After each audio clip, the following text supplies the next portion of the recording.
모닝 인사이트 시간입니다. 요일별로 전문가들의 시각 알아보고 있는데요. 목요일인 오늘은 산업에 대한 이야기 들어봅니다. 유한타증권의 이한나 연구원님 모셨습니다.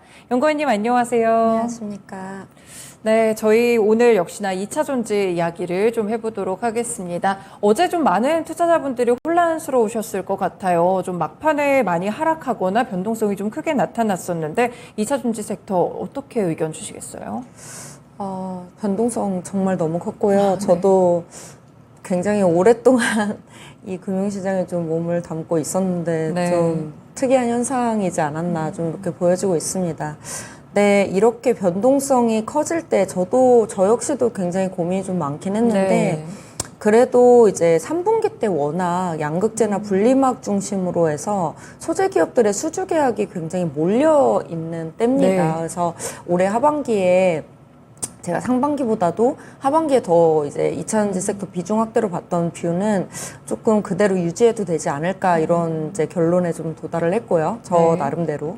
그래서 이제 3분기부터 본격화되는 수주 모멘텀, 이제 어제 같은 경우에는 SK IET 장기 수주 공급 계약 이제 있었죠. 공시가 나왔고요. 네. 이제 그것을 시작으로 해서 이제 전반적으로 좀 확대가 될 것 같습니다. 그래서 여전히 비중 확대로 본다. 하지만 저희 변동성이 좀 심해진 만큼 밸류에이션 체크는 이제 좀 필요할 것 같습니다. 그래서 네. 소재별로도 밸류에이션의 이제 차이가 좀 많기 때문에 크기 때문에 밸류에이션하고 수주 모멘텀 동시에 좀 고려를 하면서 접근을 해야 되지 않을까 이렇게 보고 있습니다.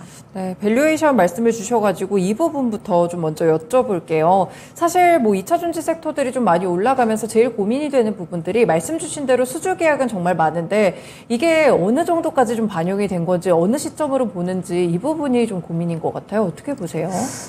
수주 계약이 어느 정도가 나올지를 모르기 때문에 사실 밸류에이션으로 어디까지 봐줘야 될지가 감이 안 오기는 해요. 왜냐하면 네. 저희 수주 계약이 나오게 되면은 어느 정도 생산 능력에 어느 정도의 판가를 가지고 이제 계약이 체결이 되었는지에 따라서 뭐 지금부터 계약이 시작되면은 대충 2026년부터 좀 반영이 되기 시작을 할 텐데 네. 2026년에 우리가 생각하는 밸류에이션이 높다고 할지라도 수주 계약에 의해서 또 멀티플이 낮아질 수도 있기는 그럴 수 하거든요. 있죠. 네. 그렇기 때문에 그런 변동성에 좀 문제가 있긴 한데 제가 밸류에이션을 접근을 할 때에는 딱 요렇게 좀 보고 있습니다. 우선은 수주 계약이 진행이 된 때까지 네. 그리고 이제 더 이상 이제부터 계약이 체결이 됐는데 여기에서 변동성이 없어지는 기간, 없는 기간. 그러면 올해 계약을 받으면 2025년에 올라오긴 힘들어요. 네. 그러면 대충은 2025년의 외형 성장까지는 픽스가 됐다라고 우리 고정이 됐다라고 볼 수가 있는 거죠. 그래서 네. 2025년까지를 좀 많이 봐주고 있고요. 올해 기준으로는. 그래서 2025년 기준 저희 이제 캐파 증설이 계속적으로 이루어지기 때문에 밸류에이션 측정은 EV/EBITDA 기준으로 좀 하고 있습니다. 네. 그래서 EV/EBITDA 기준으로 2023년부터 2025년 소재별로 연평균 성장률 멀티플을 최대로 잡고 있어요. 그래서 네. 그렇게 봐준다면은 지금 양극재 기업들 같은 경우에 이제 포스코 퓨처엠, 에코프로 BM 네. 이제 평균적으로 이 두 가지 종목의 평균으로 봤을 때 2025년 기준 EV/EBITDA로 35배가 넘어갔습니다. 그러면은 연평균 성장률 기준으로 한 40배 40% 정도가 이제 된다라고 보면은 한 40배까지는 갈 수는 있는 거죠. 하지만 뭐 포스코 퓨처엠도 지금 40배 넘어갔고 에코프로 BM도 뭐 35배에서 40배 가까이 지금 가고 있는 중이기 때문에 밸류 자체는 고평가가 됐다라고 저는 말씀을 드리고 있습니다. 그렇지만 여기에서 이제 수주 모멘텀이 체크가 돼야 되는 거죠. 저희 마치 이런 것과 비슷한 것 같아요. 너무 고평가되어 있긴 한데 여전히 잠재력을 한 두세 가지 보여줄 것 같다. 그러면 여기에서 우리는 그 밸류 이상의 주가를 볼 수가 있는 거죠. 이제 그렇기 때문에 뭐 수주 모멘텀이 앞으로 어느 정도 남았을 것이냐. 상반기 중에 많이 받았다면 하반기 때는 좀 저조하겠다. 상반기 때 좀 저조하게 받았다면 하반기 때는 좀 강하겠구나. 이런 부분들을 좀 체크를 하셔야 될 것 같습니다. 네, 그렇군요. 일단 2차 전지 섹터 내에서 그러면 상반기와 하반기를 좀 나눠봤을 때 조금 달라지고 있는 점은 어떤 것들이 있을까요? 우선 상반기에는 수주가 굉장히 많이 나온 것처럼 시장에서 떠들썩하긴 맞아요. 했었지만요. 실제로 나온 거는 한 3건 정도밖에 없었습니다. 물론 규모는 컸습니다. 네. 그래서 포스코 퓨처엠 중심으로 이제 양극재 중심으로 전부 다 나왔고요. 다른 소재들의 수주는 없었다라고 보시면 될 것 같아요. 그래서 포스코 퓨처엠 같은 경우에는 삼성 SDI하고 LG 에너지 솔루션 수주가 이제 합산 거의 70조 이상이 나왔고요. 네. 그리고 LNF 같은 경우에도 단기 수주 계약이기는 하지만 테슬라 쪽에 관련된 이제 단기 수주 계약이 좀 진행이 됐죠. 네. 근데 요거 제외하고는 2차 전지 주가들이 굉장히 좋았음에도 불구하고 수주 모멘텀은 좀 양극재 쪽에 치우쳐 있었다라고 네. 보시면 되는데 하반기를 저는 더 좋게 보는 이유는 양극재도 여전히 이제 수주 모멘텀이 3, 4가 전부 다 남아 있습니다. 네. 그래서 수주가 아직은 더 나와야지만이 미국 내 수급을 채울 수가 있기 때문에 수주 모멘텀 양극재 여전하고요. 여기에 이제는 하반기에는 분리막 기업들도 네. 전체 셀 비중의 2번째 비중을 차지를 하고 있기 때문에 이런 분리막 기업들의 수주 계약도 SKIT가 네. 시작을 해줬지만 이제 점점 확대되는 시기가 하반기입니다. 그래서 양극재, 분리막 그리고 일정 부분 아무래도 이제 실리콘 응급제 비중 확대, 이제 농도의 확대가 진행이 되면서 관련된 특수 소재들 같은 경우에도 수주 계약이 계속적으로 확대가 됩니다. 그래서 상반기 정리를 드리면 상반기에는 양극재 중심이었다면 하반기에는 양극재 분리막 특수 소재까지 좀 수주가 많이 확대가 된다 이렇게 보시면 될 것 같습니다. 네, 그렇군요. 수주 모멘텀이 양극재에서 좀 퍼져나가는 그런 모습들을 또 같이 짚어주셨는데요. 어쨌든간 지금 2차 전지 섹터가 변동성이 워낙 크다 보니까요. 어떤 리스크 요인들을 체크해 볼 수 있을까요?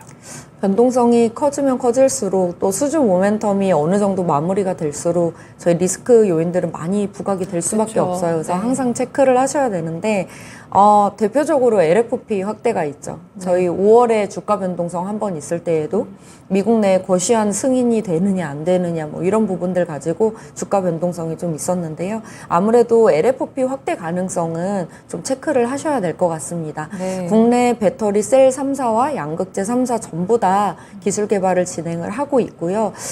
그렇지만 아직까지는 중국과의 가격 경쟁력에서는 조금 밀릴 수밖에 없는 상황이 있기 때문에 이런 부분은 조금 체크를 하셔야 될 것 같고, 다만 제가 보기에는 이 IRA 정책이라고 하는 게 탈중국 공급망으로 가기 위한, 그리고 단순히 탈중국 공급망이 아니고 이게 에너지 패권 싸움이에요. 네. 그렇기 때문에 중국과 미국 대의 이제 에너지 패권 다툼이기 때문에 장기적으로는 우리나라 기업들한테 유리하게 갈 수밖에 없는 그런 정책이지 않을까라고 보여지고 있습니다. 그래서 정책 리스크 체크는 하시되 아직까지 그렇게 우려할 정도는 아닌 것 같다. 룸을 설사 중국 기업들을 열어둔다고 하더라도 이거는 2026년부터는 국내 기업들한테 좀 유리하게 다가오지 않을까 이렇게 보여지고 있고요. 네. 그리고 2025년이 되면은 저희 양극재 기업들 광물 조건에 맞춰줘야 됩니다. 그렇기 때문에 올해 지나서 내년 정도 가게 되면은 이 양극재 기업들 중에서도 광물 요건들 맞출 수 있는 기업들 중심으로 조금 주가 차별화가 좀 일어나지 않을까 이렇게 보여지고 있습니다. 네, 정책적인 리스크들이 좀 몰려있기 때문에 일단 좀 불안한 심리 속에서는 이런 부분들을 많이 체크를 해두시는 게 좋을 것 같습니다. 그리고 추가적으로 봤을 때 배터리 기술 중에는 어떤 것들을 좀 봐야 될까요? 바로 전에도 말씀드렸지만 LFP 쪽은 계속 보긴 하셔야 될 것 같아요. 네. 제가 LFP를 자꾸 주목하자라고 말씀을 드렸던 이유는 내년 기준으로 봤을 때 중국의 CATL 그리고 거시안 등등 해서 에너지 밀도가 킬로그램당 260와트시 정도가 LFP가 진행이 될 것 같습니다. 그렇게 되면은 저희 3원계 중에서는 NCM 622라고 거의 비슷해지면 이 시장 이제 완성차 기업들은 저가 배터리에 대한 니즈가 네. 높아지기 때문에 내년 정도 가면은 NCM 622 시장의 일부분이 이제 LFP로 좀 대체되는 이런 흐름이 좀 일어날 수도 있습니다. 그렇기 때문에 LFP 관련주들도 계속 체크를 하셔야 되고요. 그리고 작년 하반기부터 중국 기업들이 반고체 배터리 계속적으로 양산을 하고 있습니다. 네. ESS뿐만이 아니고 EV 쪽으로도 지금 양산이 진행되고 있고요. 대표적으로 올해 같은 경우에는 유럽 쪽에서 벤츠 EQS에도 지금 반고체 배터리가 적용이 되기 때문에 네. 이런 관련된 기업들, 리튬 이온 배터리 전해액 베이스에서 패러다임이 전환되는 이런 기술들 계속 체크를 좀 하셔야 될 것 같습니다. 관련주들 과연 무엇이 있을까 되게 궁금하실 수 있는데 그렇죠. 아직 국내 관련주들로 보기에는 중국 기업들이 많이 드라이브를 걸고 있는데요. 다만 모든 LFP부터 반고체 배터리의 디자인 자체가 양극재보다는 음극재 쪽에서 실리콘 음극재를 전부 다 적용을 하면서 네. 에너지 밀도를 많이 올리고 있습니다. 그렇게 된다면은 실리콘 음극재에는 저희 또 CNT 도전재를 좀 사용을 해줘야 되기 때문에 이 모든 관련주 이제 추가적인 기술에 대한 관련주에는 실리콘 음극재와 CNT 도전재 기업들이 이제 관련주로 엮일 수가 있다 이렇게 보고 있습니다. 네, 그렇군요. 이제 2차 전지 전반적으로 통틀어서 좀 전략들을 체크해 보겠습니다. 이제 말씀 주신 대로 최근에 갔던 종목들은 뭐 양극재는 워낙 핫하니까 다들 아실 것 같고, 분리막 기업이나 말씀 주신 CNT 도전재 관련 뭐 나노신 소재라든지 뭐 대주전자 재료 많은 종목들이 좀 갔던 것 같아요. 이런 소재별로는 어떻게 이슈를 좀 체크해 봐야 될까요? 우선은 양극재 기업들은 앞서서도 말씀드렸듯이 고평가가 좀 있습니다. 그래서 고밸류에이션을 좀 받고 있기 때문에 네. 저희 수주 모멘텀이 얼마나 남았는지를 꼭 체크를 하실 필요가 있습니다. 그래서 상반기 중에 거의 수주 모멘텀이 없었다면 하반기에 좀 수주 모멘텀이 확대될 수 있는 이런 기업들이 고밸류를 받고 있더라도 조금 더 주가의 업사이드 여력은 좀 높지 않을까 이렇게 보여지고 있고요.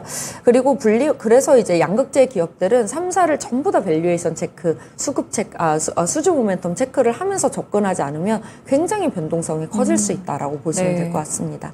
분리막 같은 경우에는 사실 2분기 이번에 SKIT도 실적이 좋았죠. 그래서 SKIT도 사실 적자폭이 감소되지 않을까 이렇게 봤는데 흑자 전환을 좀 진행이 되면서 본격적인 턴어라운드를 보여주기 시작을 했고요. 거기에 이제 어제 이제 컨퍼런스 콜에서도 이야기를 했듯이 고객사 다변화가 이제 본격화가 됩니다. 그래서 기존에 있었던 SK온의 고객사에 들어갈 수 있는 물량을 좀 한정을 시키면서 나머지는 전부 다 이제 다른 고객사로 확대시켜서 물량을 확보를 하겠다라고 얘기를 하고 있고요. 관련된 장기 공급 계약들이 아마도 3분기에 이어서 4분기까지 전부 다 진행이 된다면은 분리막 기업들 굉장히 투자 매력도가 높지 않을까 이렇게 보여지고 있습니다. 네. 뭐 WCP도 요건 마찬가지고요. 근데 이제 수주 모멘텀이 올해 하반기에 굉장히 많이 몰려 있다 보니까 올해부터 시작해서 내년까지 가져갔을 때 장기적으로 가져갔을 때 좀 안정적으로 성장성도 볼 수 있는 요런 쪽의 기술은 단연 뭐 실리콘 음극재, CNT 도전재 기업들이 조금 안정적으로 조금 주가 상승이 좀 일어나지 않을까 이렇게 보여지고 있습니다. 네, 그렇군요. 그러면 이제 내년까지 좀 봤을 때 2차 전지 섹터 전략 어떻게 잡아야 될까요, 여러분?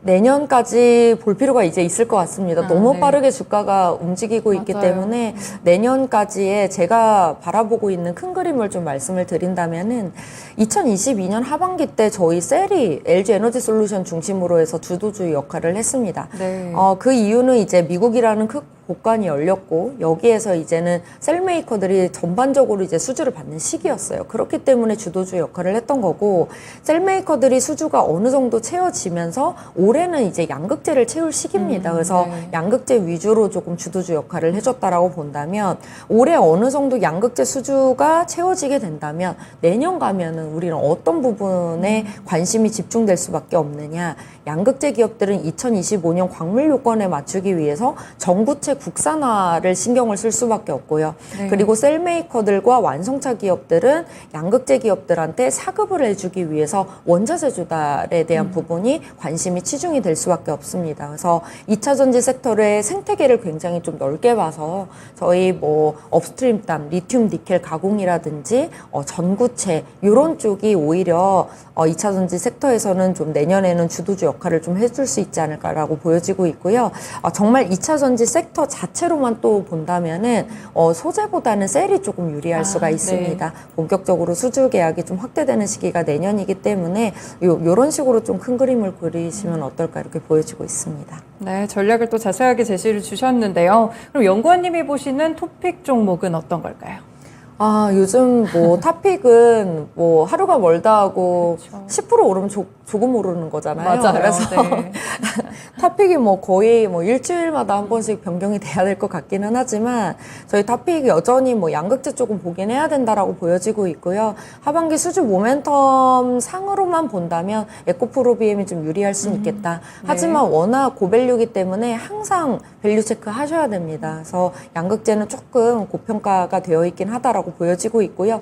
분리막 너무 좋습니다. 어제 뭐 SK IT 주가 너무 좋았다가 이제 조금 차익 실현되면서 좀 내려오기는 했는데 여전히 수주 계약이 몰려 있을 쪽이 분리막입니다. 그래서 SK IT, WCP 투자 포인트가 똑같거든요. 네. 그래서 그리고 이제 밸류는 WCP가 조금 더 저렴하긴 합니다. 그래서 분리막 쪽 계속 주목해 보시면 좋을 것 같고요. 앞서 계속 말씀드렸듯이 장기적으로는 무조건 실리콘 응급제와 CNT 도전제 기업들이 좋을 수밖에 없습니다. 네. 그래서 뭐 대주전자재료, 제이오, 나노신소재 이렇게 같이 막 움직이는 그림이잖아요. 그래서 이런 쪽은 계속 주목하시면은 좋지 않을까 이렇게 보여지고 있습니다. 네, 알겠습니다. 양극재, 분리막, 그리고 장기적으로 음극재까지 상당히 또 좋게 뷰를 보고 계신다는 점, 그리고 또 밸류 체크 양극재 쪽에서는 필요하다는 점까지 함께 짚어봤습니다. 네, 연구원님 오늘 말씀 고맙습니다. 감사합니다. 네, 이렇게 오늘의 모닝 인사이트 시간은요, 유한타증권의 이한나 연구원님과 함께 했습니다. 2차 전지 소재에 대한 뷰를 함께 들어봤으니까요. 어제 좀 많이 흔들려서 걱정이 많이 되셨을 것 같은데요. 오늘 투자 포인트에 참고해 보시면 되겠습니다. 지금까지 다양한 투자 판단에 도움이 되는 말씀들 전해드렸는데요. 특정 종목의 상승과 하락을 보장하지는 않습니다. 모닝쇼 여기서 마칩니다. 시청해 주셔서 고맙습니다.